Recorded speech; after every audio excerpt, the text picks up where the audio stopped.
CBS just did something it has avoided for 31 years. And almost nobody talking about their new show has said it out loud yet. Here's the situation.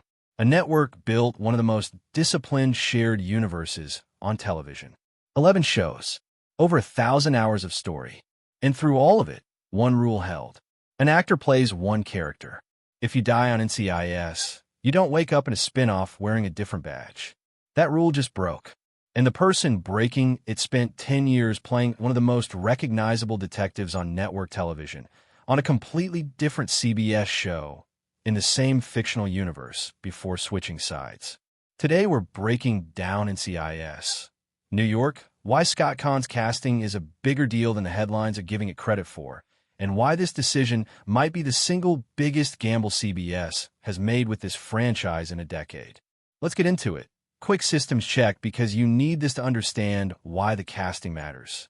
NCIS did not start as NCIS. It started as a 2-episode guest arc inside a legal drama called JAG back in 1995. JAG ran for 10 seasons, and almost as a side project, it spun off a procedural about naval investigators that nobody expected to outlive it. That side project is now one of the highest-rated dramas on American television, closing in on 500 episodes. From there, the tree just kept growing. NCIS, Los Angeles. NCIS, New Orleans. NCIS, Hawaii. NCIS, Origins, a prequel. NCIS, Sydney, filmed overseas. Add in looser connections like Hawaii 5-0, Magnum P.I., MacGyver, and even a short-lived show called Scorpion, and you get a shared universe with more moving parts than most comic book franchises. Different networks would kill for this kind of connective tissue. CBS built it quietly over 3 decades, mostly by never breaking its own internal logic. And that logic came down to one unspoken contract with the audience. A face means a character. Always. Sean Murray, for example, played 2 different small roles on JAG before he became Timothy McGee, but that happened before the character existed. Once McGee was McGee, Murray never played anyone else in this universe again. That's the pattern, repeated across 11 shows and 1,000+ episodes. Which brings us to the actor currently breaking it, NCIS.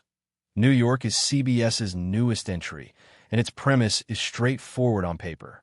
LL Cool J is bringing back Sam Hanna, the character he played for 14 seasons on NCIS, Los Angeles, and relocating him to his hometown. New reporting confirms Sam is heading to the NCIS field office that protects New York's ports and shipping lanes, described as one of the most strategically important and most exposed targets in the country. Sam isn't walking into this alone. His new partner has a name now, which wasn't public knowledge when the first reports on this show came out. He's called Nick Schaeffer, and the official description calls him a roguish field agent. The producers have also confirmed the rest of the unit. Jennifer Beals plays Robin Wells, the field office's assistant special agent in charge, and Sam and Nick's boss. Jacqueline Byers plays Addison Ross, an agent with something to prove. Shane Harper plays Wyatt Hill, a skilled field agent balancing confidence with heart. And Devin Druid plays Sean Sullivan, the team's tech specialist, sharp but allergic to authority. On the surface, that's a normal ensemble rollout. Nothing unusual, until you get to who's actually playing Nick Schaeffer. Caan spent 10 full seasons playing Detective Danny Williams on the Hawaii 5-0 reboot. That's 240 episodes. A full decade of screen time, mannerisms, relationships, and a very specific type of energy that built an entire fan base around him. Here's the part that makes this complicated. Hawaii 5-0 isn't some unrelated show that happens to share a network. It's actually stitched into the NCIS universe through a real crossover event. Back in 2012, an episode called Touch of Death had Caan's character working directly alongside Sam Hanna and the rest of the Los Angeles team. LL Cool J and Caan have already shared scenes, in character, inside this exact fictional world. So when CBS announced that Caan is joining NCIS, New York, and not as Danny Williams, but as an entirely new agent named Nick Schaeffer, they weren't just recasting an actor. They were asking an audience that already watched these two characters interact to now accept that same actor as somebody else entirely, standing in the same universe, possibly in the same city. Think about how strange that actually is.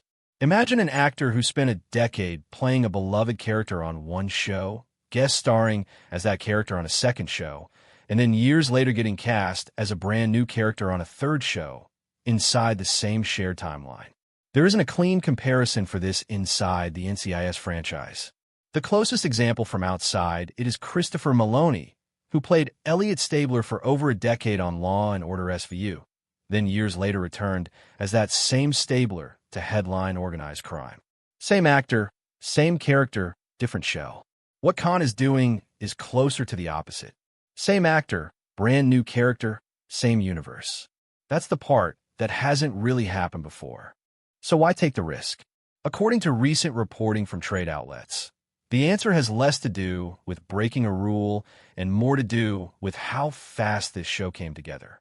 Development on Sam Hanna's return apparently moved unusually quickly, reportedly taking around 5 months from the first real conversation with LL Cool J to a completed pilot script, a lock cast, and a green light. For context, that is an aggressive timeline for a network drama. CBS Studios had reportedly been trying to keep Sam Hanna active on screen since NCIS.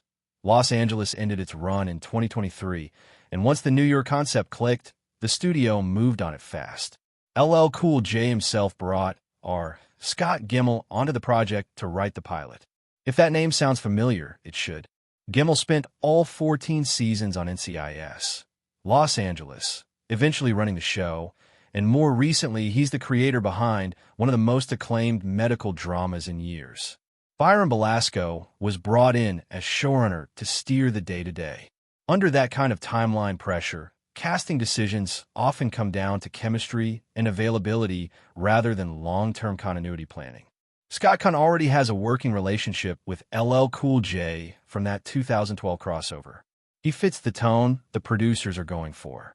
Interviews describe the show leaning into banter, sarcasm, and what LL Cool J has called, quote, New York energy. Caan's casting likely solved a practical problem fast. Whether it creates a bigger problem for how audiences experience the finished show is a separate question. There's actually a small piece of on-camera evidence that this tension is already on people's minds inside the franchise.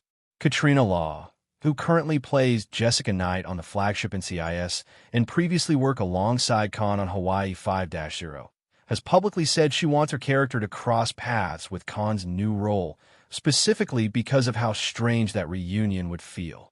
Even people inside the franchise are treating this as a genuinely unusual situation, not a routine casting update. Here's the actual stakes, and it's bigger than one casting quirk.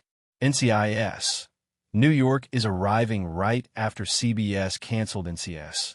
Tony and Ziva, a spinoff that reunited two of the franchise's most popular original characters after Paramount Plus decided not to continue it. That cancellation raised real questions about whether the broader NCIS brand still has box office pull outside of the flagship show. NCIS. New York is landing in a prime Tuesday night slot, positioned directly between the original NCIS and the prequel series NCIS Origins, which tells you how much confidence the network is putting behind it. For a show carrying that much pressure, audience buy-in matters enormously in the first few episodes. Sam Hanna returning is the safe, proven part of the pitch. Longtime viewers already know and like that character, and reporting suggests LL Cool J plans to keep him recognizably the same guy, just recontextualized by a new city. That part of the show writes itself. Nick Schaeffer is the wild card. If viewers spend every scene mentally overlaying Danny Williams onto this new character, the show has a problem that has nothing to do with writing quality or performance. It becomes a perception problem. The writers apparently know this. According to reporting on the pilot's development, there were internal conversations specifically about how to differentiate the new character from Caan's most famous role, rather than lean into the similarity. That's a deliberate choice, not an accident. Whether that plan actually works won't be clear until the show airs this fall, but it does explain something. CBS didn't break its own 31-year casting rule by accident.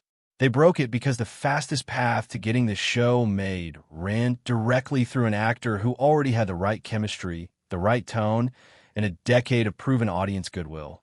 Even if that goodwill was built playing somebody else entirely.